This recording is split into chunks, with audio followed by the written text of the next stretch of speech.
tiny changes equals huge results. If you're having trouble changing your habits, the problem isn't you. The problem is your system. Bad habits repeat themselves again and again not because you don't want to change, but because you have the wrong system for change. You do not rise to the level of your goals. You fall to the level of your systems. An atomic habit refers to a tiny change, a marginal gain, a 1% improvement. They are little habits that are part of a larger system. Just as atoms are the building blocks of molecules, atomic habits are the building blocks of remarkable results. At first, these tiny routines seem insignificant, but soon they build on each other and fuel bigger wins that multiply to a degree that far outweighs the cost of their initial investment. They are both small and mighty. It is so easy to overestimate the importance of one defining moment and underestimate the value of making small improvements on a daily basis.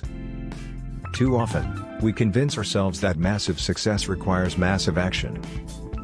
Whether it is losing weight, building a business, writing a book, winning a championship, or achieving any other goal, we put pressure on ourselves to make some earth-shattering improvement that everyone will talk about. Meanwhile, improving 1% isn't particularly notable, sometimes it isn't even noticeable, but it can be far more meaningful, especially in the long run. The difference a tiny improvement can make over time is astounding. Here's how the math works out: if you can get 1% better each day for 1 year, you'll end up 37 times better by the time you're done. Conversely, if you get 1% worse each day for 1 year, you'll decline nearly down to zero. What starts as a small win or a minor setback accumulates into something much more. Habits are the compound interest of self-improvement. The same way that money multiplies through compound interest, the effects of your habits multiply as you repeat them. They seem to make little difference on any given day, and yet the impact they deliver over the months and years can be enormous. It is only when looking back 2, 5, or perhaps 10 years later that the value of good habits and the cost of bad ones becomes strikingly apparent. Imagine a plane taking off from LAX. The desired destination is New York City.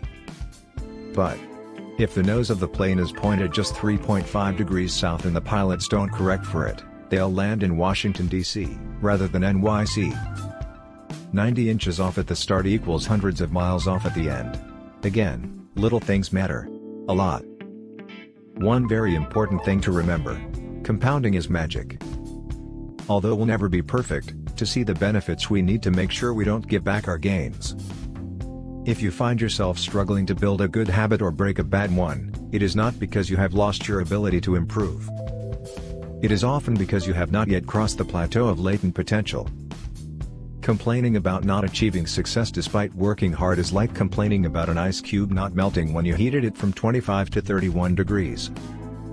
Your work was not wasted, it is just being stored. All the action happens at 32 degrees. When you finally break through the plateau of latent potential, people will call it an overnight success. Mastery requires patience.